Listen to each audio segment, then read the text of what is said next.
फिर आधे घंटे का एयर शो भी दिखाया जाएगा।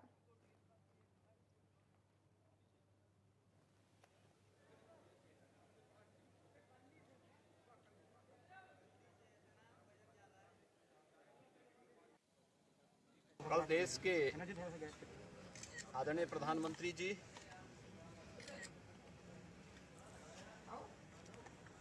उत्तर प्रदेश के पूर्वी क्षेत्र की अर्थव्यवस्था की बैकबोन कहे जाने वाले पूर्वांचल एक्सप्रेसवे को राष्ट्र को समर्पित करेंगे। पूर्वी उत्तर प्रदेश की 8 करोड़ जनमानस की विकास के लिए और यहाँ के उज्जवल भविष्य के लिए इस एक्सप्रेसवे की एक बहुत बड़ी भूमिका होगी। 19 महीनों के कोरोना कालखंड का यह समय अगर हम लोग देख लें, 341 किलोमीटर लंबा एक्सप्रेसवे 36 महीनों के अंदर बनकर के तैयार हुआ है। रिकॉर्ड समय में प्रदेश की राजधानी लखनऊ को पूर्वी क्षेत्र से जोड़ने के लिए इस एक्सप्रेसवे की एक बड़ी भूमिका होगी। कल अपराह्न में 1 बजे के बाद यह कार्यक्रम यहाँ पर प्रारंभ होगा और पूर्वी उत्तर प्रदेश के विकास के प्रति प्रधानमंत्री जी की जो शुरू से रुचि रही है उस दृष्टि से हम सब आभारी हैं कि जुलाई 2018 में प्रधानमंत्री जी ने इस एक्सप्रेसवे का शिलान्यास भी किया था और आज हम उस स्थिति में पहुंच चुके हैं कि नवंबर में प्रधानमंत्री जी के ही कर कमलों से इस एक्सप्रेसवे का कल उद्घाटन होने जा रहा है। एक अद्भुत क्षण होगा और डबल इंजन की सरकार कैसे कार्य करती है उसका प्रमाण भी होगा और यूपी में भारत के ग्रोथ इंजन बनने की क्षमता है इसका भी ये प्रमाण होगा। इस दृष्टि से कल का दिन बहुत महत्वपूर्ण है। बाकी चीज़ें कल यहाँ पर देखने को कितना आपके लिए आप मानते हैं कि कितना बेहतर ये एक्सप्रेसवे है? देखिए, पूर्वी उत्तर प्रदेश के 9 जनपदों को जोड़ता है ये लखनऊ के बाद से और न केवल पूर्वी उत्तर प्रदेश के लिए बल्कि बिहार के लिए भी बहुत महत्वपूर्ण है ये। और वहीं वाराणसी के काशी विश्वनाथ मंदिर में 108 साल बाद कनाडा से लाई गई मां अन्नपूर्णा की दुर्लभ प्रतिमा की सीएम योगी आदित्यनाथ ने पूजा अर्चना की। आज उत्तर प्रदेश के 18 जिलों से गुजरने के बाद प्रतिमा शिव नगरी काशी पहुंची है और यहां सीएम योगी आदित्यनाथ ने इसकी पूजा अर्चना कर प्राण प्रतिष्ठा भी की है। देखिए ये रिपोर्ट।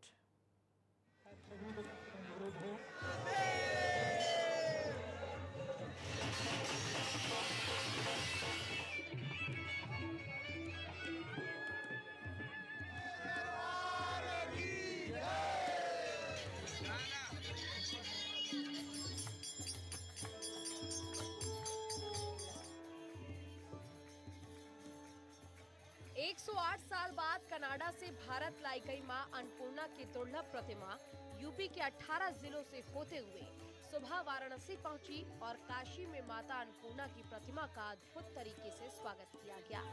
जानकारी के मुताबिक बाबा विश्वनाथ की चांदी की पालकी में चांदी के सिंहासन पर बैठकर मां अन्नपूर्णा श्री काशी विश्वनाथ धाम में प्रवेश की और वहां पर सीएम योगी आदित्यनाथ प्रतिमा की प्राण प्रतिष्ठा के लिए की जा रही पूजा अर्चना में शामिल हुए।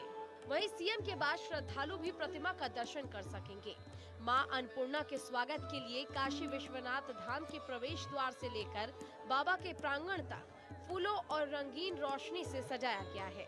मां अन्नपूर्णा की मूर्ति ज्ञानवापी द्वार से बाबा की चांदी की पालकी में चांदी के सिंहासन पर बैठकर काशी विश्वनाथ धाम में प्रवेश किया और मां अन्नपूर्णा रथ यात्रा तड़के वाराणसी जिले में पहुंची।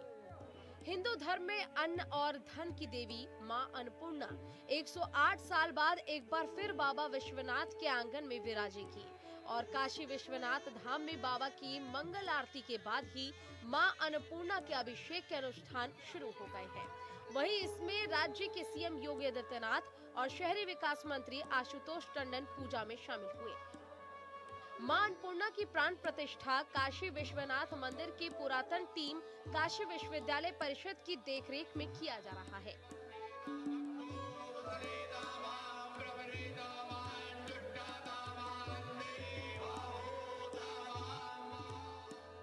वहीं जानकारी के मुताबिक श्री काशी विश्वनाथ मंदिर के पूर्व महंत डॉक्टर कुलपति तिवारी ने बताया है कि बाबा विश्वनाथ की रंग भरी एकादशी और सिंहासन की पालकी यात्रा की चांदी की पालकी मां अन्नपूर्णा के लिए भेजी गई थी और मां का मंदिर में आगमन ज्ञानवापी के प्रवेश द्वार से किया गया।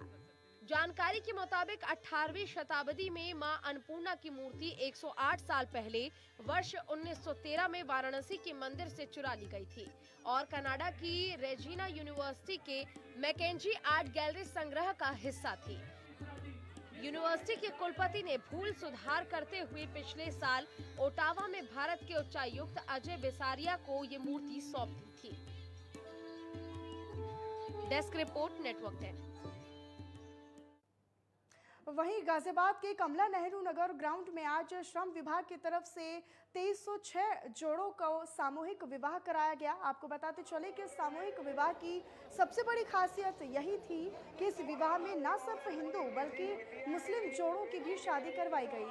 ये तस्वीरों में आप देख सकते हैं कि किस तरीके से एक तरफ मंत्रोच्चारण किया जा रहा है, पंडित जी शादी करवा रही हैं, वहीं दूसरी और मौलवी साहब कबूल है और कबूल है के साथ निकाह कराते नजर आ रहे हैं। ये तस्वीरें इस बात को बयां करती हैं कि ये वही भारतीय संस्कृति है जिसके लिए भारत पूरे विश्व भर में जाना जाता है। इस पूरे प्रोग्राम में मुख्य अतिथि के रूप में श्रम मंत्री स्वामी प्रसाद मौर्य मौजूद रहे, जिनके साथ गाजियाबाद विधानसभा के तमाम विधायक जनरल वीके सिंह, अतुल गर्ग आदि भी शामिल रहे। वहीं वर्चुअल तौर पर खुद मुख्यमंत्री योगी आदित्यनाथ ने तमाम शादीशुदा जोड़ों को आशीर्वाद भी दिया, साथ ही साथ सरकार की तमाम योजनाओं को भी साझा किया।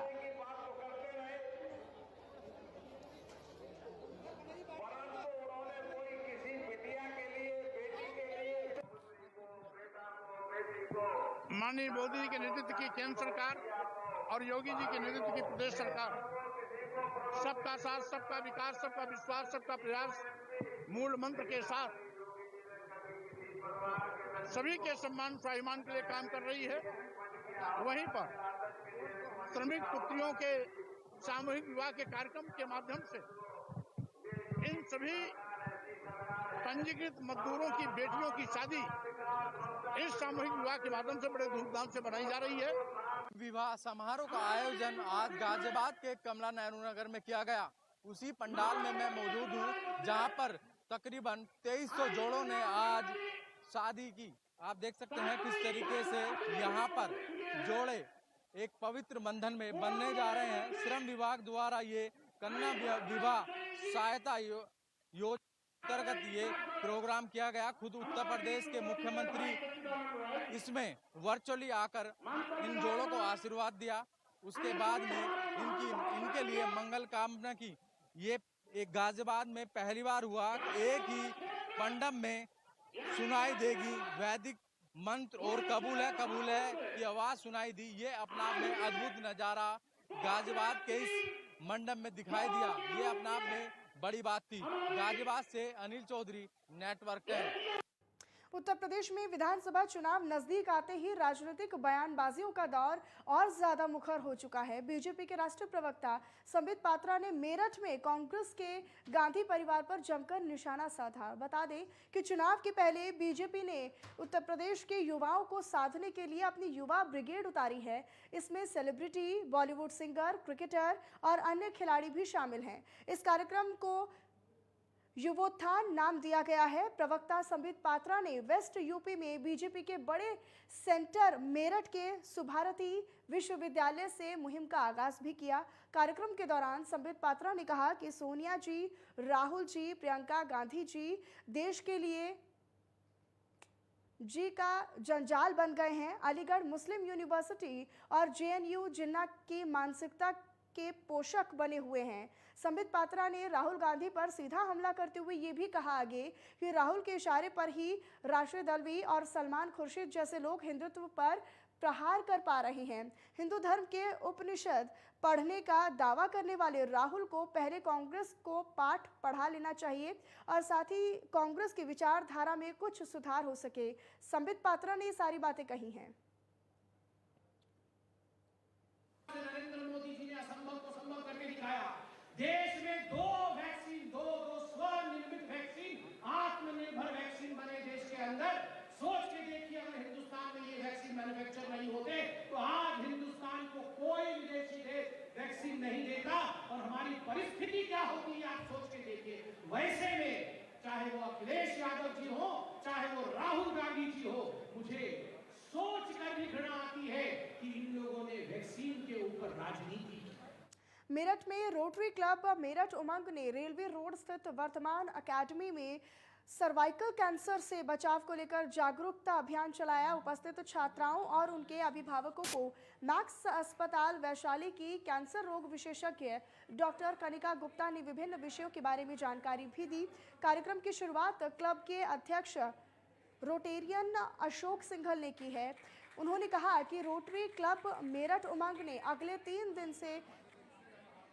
3 से 4 सालों में 500 बच्चों को इस बीमारी से बचाव के लिए HPV का टीका लगाने का लक्ष्य रखा है। क्लब के पूर्व अध्यक्ष पंकज जैन ने ये बताया कि प्रथम चरण में वर्धमान अकेडमी के 60 बच्चों को ये टीका लगाया गया है।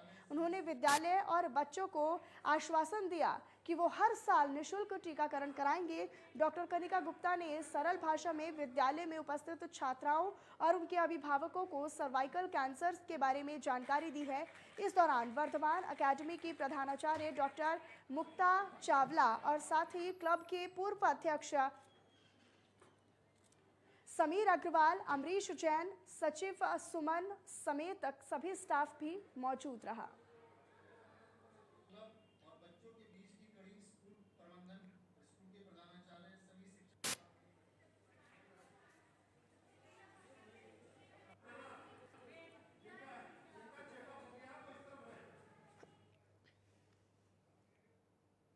रुक रहे एक छोटे से ब्रेक के लिए, फौरन लौटेंगे।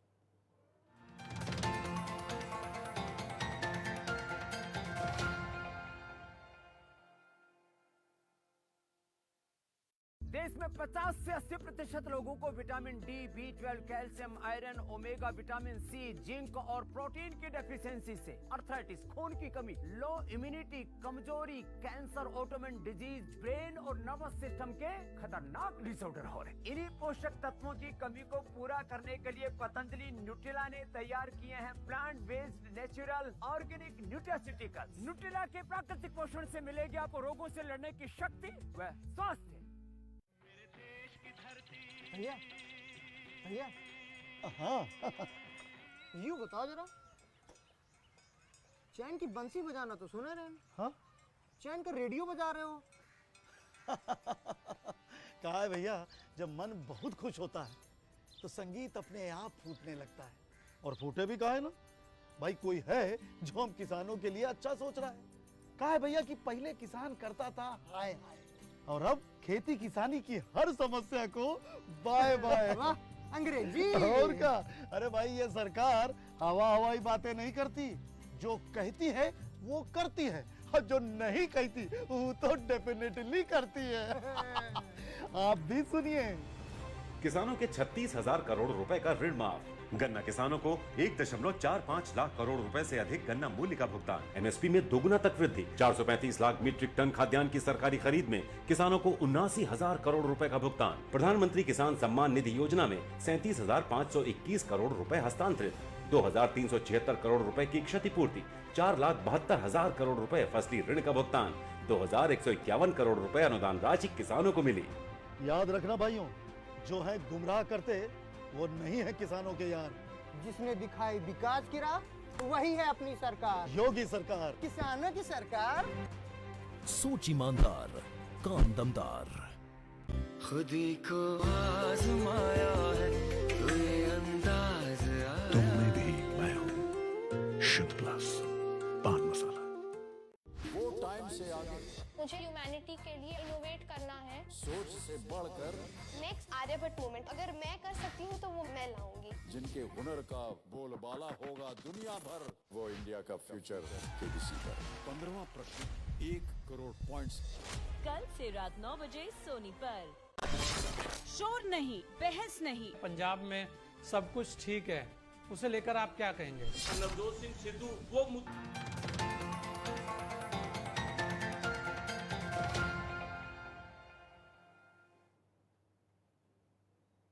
ब्रेक के बाद एक बार फिर से स्वागत है। रुक करेंगे बुलेटिन में आगे की खबरों की तरफ। मथुरा वृंदावन में चल रहे ब्रजरज महोत्सव के तहत कई तरह के सांस्कृतिक कार्यक्रम आयोजित कराए जा रही हैं और इसी श्रृंखला में बॉलीवुड सिंगर सुरेश वाडेकर ने अपनी कला की समा बांध दिया। आपको बताते चले कि बॉलीवुड सिंगर सुरेश वाडेकर ने बांके बिहारी की जयकारों के माध्यम से श्री कृष्ण गोविंद हरे मुरारी भजनों से लोगों को झूमने पर मजबूर कर दिया। पवित्र यमुना के तट पर चल रहे ब्रजरज महोत्सव को देखने के लिए बड़ी संख्या में लोग भाग ले रहे हैं। आप भी देखिए कार्यक्रम की एक झलक।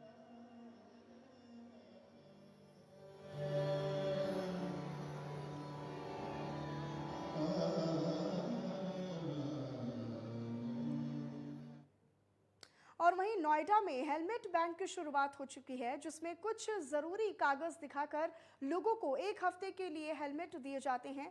नोएडा ट्रैफिक पुलिस ने हेलमेट मैन राघवेंद्र कुमार के साथ मिलकर नई पहल की शुरुआत की है, जिसमें लोगों को निःशुल्क हेलमेट दिए जा रहे हैं। ये तस्वीरें नोएडा के सेक्टर 14A स्थित डीसीपी ट्रैफिक पुलिस कार्यालय की है, जहां ट्रैफिक पुलिस ने हेलमेट मैन राघवेंद्र कुमार के साथ मिलकर देश के पहले हेलमेट बैंक की शुरुआत की है।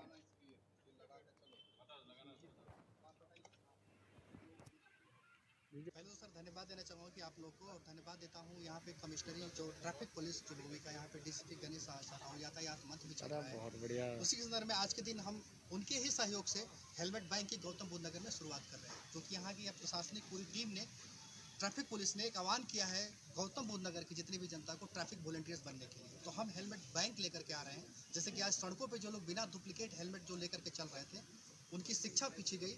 जिनकी अधिकतर लोग 5वीं पास थे और जो डुप्लीकेट हेलमेट लगाए थे उनको तोड़ करके एक सही हेलमेट दिया गया। उनका सिर्फ यही कहा गया कि आप कोई भी अगर सड़क पे या तो बिना हेलमेट दिखे या तो डुप्लीकेट हेलमेट लगाने वाला व्यक्ति दिखे, तो आप उसको हेलमेट बैंक के बारे में बताना है, ताकि अपनी गाड़ी नंबर के साथ आईडी नंबर भी दिखाए, अपना आधार नंबर, और 7 दिनों के लिए हेलमेट निःशुल्क ले जाए। और अगर कोई उसका मित्र भी है तो हर किसी को बताना है, ताकि गौतम बुद्ध नगर में किसी भी व्यक्ति को सड़कों पर बिना हेलमेट नहीं चल रहा है। सुरक्षित यात्रा करें और किसी भी कारण उनको हेलमेट की दिक्कत ना आए। इन्होंने एक कंसेप्ट रखा है कि हेलमेट बैंक का। ये देखा गया है कि कई लोग जल्दबाजी में अथवा बहुत लोग बाहर से आते हैं कुछ दिनों के लिए, तो उनका हेलमेट नहीं होता है। तो ये कुछ अनिवार्य डॉक्यूमेंट के आधार पे उनको हेलमेट देंगे, निःशुल्क देंगे, जैसा मुझे इन्होंने बताया है। और फिर जब उसकी अवधि पूरी हो जाएगी तो वो जमा कर देंगे। और यूपी के संभल से डबल मर्डर का केस सामने आया है, जहां बंद मकान में महिला पुरुष के शव को बरामद किया गया है। डबल मर्डर कांड से इलाके में हड़कंप मचा हुआ है। वहीं मौके पर पहुंची पुलिस ने शव को कब्जे में लेकर पोस्टमार्टम के लिए भेज दिया है। पुलिस अधीक्षक चक्रेश मिश्रा ने बताया कि एक बंद मकान में पति पत्नी की तरह किराए पर रह रहे महिला पुरुष का शव बरामद हुआ है, जिनको कब्जे में लेकर पोस्टमार्टम के लिए भेजा गया है। उन्होंने ये भी बताया कि दोनों के बीच पिछले कुछ दिन से विवाद चल रहा था। प्रथम दृष्टया जो बात सामने निकल कर आ रही है, उसके अनुसार मृतक ने पहले महिला को गोली मारी और उसके बाद खुद की गोली मारकर आत्महत्या कर ली। फिलहाल पुलिस इस पूरे मामले की छानबीन कर रही है।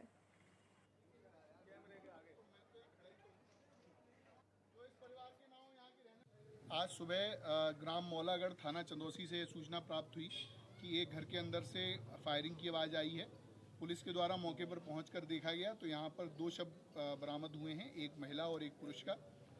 जो पुरुष का शव है उसके हाथ में से एक देसी मेड कट्टा मिला है, साथ में उसी की चारपाई से एक और दूसरा कट्टा भी मिला है। साथ में कुछ इनके पास पैसे और इनके सामान वहाँ पर बिखरा हुआ मिला है। और इसी के साथ फिलहाल इस बुलेटिन में इतना ही। देश और दुनिया की तमाम और खबरों के लिए आप बने रहिए नेटवर्क 10 के साथ। जय हिंद।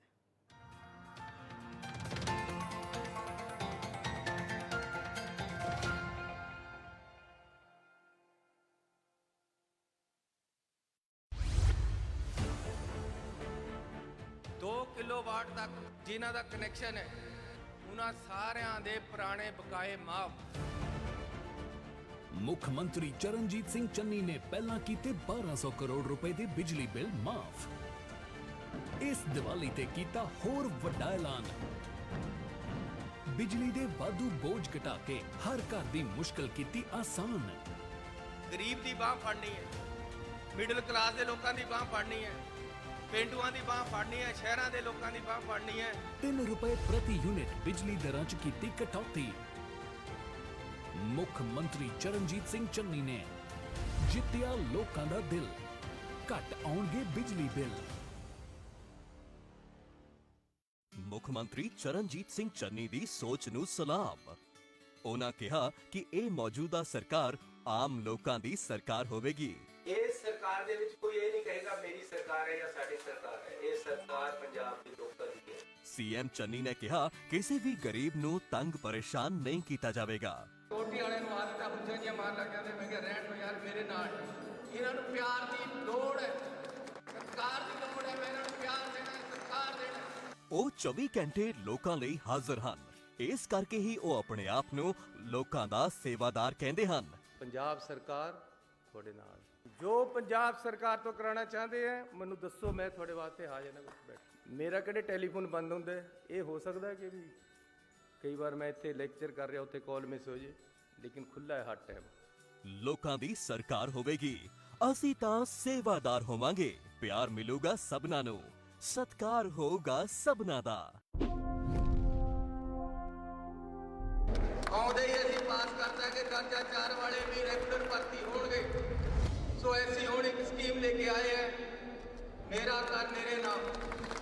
ਉਹਦੇ ਵਿੱਚ ਲਾਲ ਲਾਈਨ ਦੇ ਅੰਦਰ ਜਿੰਨੇ ਡੋਰੇ ਦੇ ਘਰ ਪੈਂਦੇ ਆ, ਚਾਹੇ ਉਹ ਕਿਸੇ ਦਾ ਹੈ, ਕਿਸੇ ਵਰਗ ਦਾ ਬੰਦਾ ਹੈ, ਉਹਦੇ ਨਾਮ ਤੇ ਅਸੀਂ ਸੰਨਦਾ ਕਰਕੇ ਤੁਹਾਨੂੰ ਉਹ ਘਰ ਤੁਹਾਡੇ ਨਾਮ ਕਰਕੇ ਦੇ ਦੇਣਾ। ਪਿੰਡਾਂ ਦੇ ਵਿੱਚ ਜਿਹੜੀਆਂ ਪੰਚਾਇਤਾਂ ਕੋਲ ਜ਼ਮੀਨ ਹੈ ਉਹਨਾਂ ਤੋਂ ਮਤਾ ਪਵਾ ਕੇ 5-5 ਮਰਲੇ ਤੱਕ ਦੇ ਪਲਾਟ ਹੈ ਜਿਹੜੇ ਉਹ ਗਰੀਬ ਲੋਕਾਂ ਨੂੰ ਅਸੀਂ ਦੇ ਰਹੇ ਹਾਂ। ਲੋ ਜੀ ਦਿਵਾਲੀ ਤੱਕ ਤੁਹਾਨੂੰ ਹੱਕ ਦੇ ਦੇਣੇ ਆ। ਬਸੇਰਾ ਸਕੀਮ ਲਿਆਂਦੀ ਹੈ। ਦਿਵਾਲੀ ਨੂੰ ਮੈਂ ਆਪ ਜਾ ਕੇ ਤੁਹਾਡੇ ਘਰ ਦੀਵਾ ਬਾਲਣਾ ਹੈ। ਜਿਨ੍ਹਾਂ ਦੇ ਨਾਮ ਜ਼ਮੀਨ ਨਹੀਂ ਹੈ ਤੁਹਾਡੇ ਘਰ ਤੁਹਾਡੇ ਨਾਮ ਕਰ ਦੇਣੇ। 2 ਕਿਲੋਵਾਟ ਤੱਕ ਦੇ ਲੋਕਾਂ ਦੇ, ਚਾਹੇ ਉਹ ਕਿਸੇ ਵਰਗ ਦਾ ਹੈ, ਜਾਤੀ ਨਾਲ ਕੋਈ ਸੰਬੰਧ ਨਹੀਂ, ਧਰਮ ਨਾਲ ਕੋਈ ਸੰਬੰਧ ਨਹੀਂ, 2 ਕਿਲੋਵਾਟ ਤੱਕ ਜਿਨ੍ਹਾਂ ਦਾ ਕਨੈਕਸ਼ਨ ਹੈ ਉਹਨਾਂ ਸਾਰਿਆਂ ਦੇ ਪੁਰਾਣੇ ਬਕਾਏ ਮਾਫ। ਜਿਹਦੇ ਕਨੈਕਸ਼ਨ ਬਿਜਲੀ ਕਰਕੇ ਗਰੀਬ ਦੇ ਕੱਟ ਹੋਏ ਵੇ ਨਹੀਂ ਦੇ ਸਕਿਆ ਬਿਜਲੀ ਦੇ ਬਿੱਲ ਕਰਕੇ, ਉਹ ਸਾਰੇ ਤੇ ਦੁਬਾਰੇ ਫ੍ਰੀ ਲਾ ਕੇ ਤੁਹਾਨੂੰ ਅਸੀਂ ਦੇਣ ਲੱਗੇ ਆ। ਪਾਣੀ ਦੀ ਬੜੀ ਭਾਰੀ ਸਮੱਸਿਆ, ਇਸ ਕਰਕੇ ਪਿੰਡਾਂ ਤੇ ਸ਼ਹਿਰਾਂ ਦੇ ਜਿਹੜੇ ਪਾਣੀ ਦੇ ਬਿੱਲ ਹੈ ਉਹ ਅਸੀਂ ਪੁਰਾਣੇ ਮਾਫ ਕੀਤੇ ਹੈ। ਹੁਣ ਸਿਰਫ 50 ਰੁਪਏ ਬਿੱਲ ਹੈ ਜਿਹੜਾ ਹਰ ਘਰ ਦਾ ਆਏ ਕਰਨਾ ਹੈ। ਮੈਂ ਅੱਜ ਇੱਕ ਗੱਲ ਦਾ ਐਲਾਨ ਕਰਨਾ ਚਾਹੁੰਦਾ ਕਿ ਭਾਈ ਜੀਵਨ ਸਿੰਘ ਜੀ, ਜਿਨ੍ਹਾਂ ਨੂੰ ਆਪਾਂ ਜੈਤਾ ਜੀ ਦੇ ਨਾਮ ਤੇ ਜਾਣਦੇ ਹਾਂ, ਇੱਥੇ ਦੀ ਜਿਹੜੀ ਯੂਨੀਵਰਸਿਟੀ ਗੁਰੂ ਨਾਨਕ ਦੇਵ ਯੂਨੀਵਰਸਿਟੀ, ਉਹਦੇ ਚ ਉਹਨਾਂ ਦੇ ਨਾਮ ਤੇ ਅਸੀਂ ਚੇਅਰ ਸਥਾਪਿਤ ਕਰਾਂਗੇ। ਅੱਜ ਮੈਂ ਇੱਕ ਐਲਾਨ ਕਰਨਾ ਹੈ